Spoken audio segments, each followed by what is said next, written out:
ইসরায়েলের মধ্যাঞ্চলে ক্ষেপণাস্ত্র হামলা চালানোর দাবি করেছে ইয়েমেনের হুতিরা। স্থানীয় সময় গতকাল সোমবার ইরান সমর্থিত গোষ্ঠীটি জানায়, ইসরায়েলের জাফা শহরে দুটি ক্ষেপণাস্ত্র ছোড়া হয়েছে।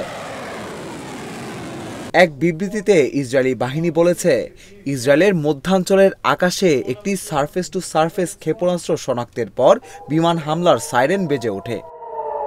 বাসিন্দারা নিরাপদ আশ্রয়ে যান। ক্ষেপণাস্ত্রটি সফলভাবে প্রতিহত করা হয়েছে, তবে কারা ক্ষেপণাস্ত্র ছুড়েছে তা বলা হয়নি বিবৃতিতে।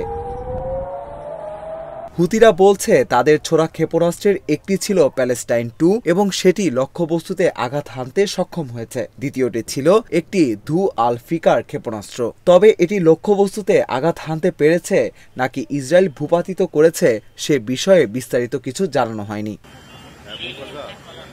ইরান সমর্থিত এই গোষ্ঠীটির দাবি, অভিযানে সফলভাবে উদ্দেশ্য অর্জন করেছে তারা। তবে হামলায় হতাহতের বিষয়ে কিছু জানায়নি গোষ্ঠীটি।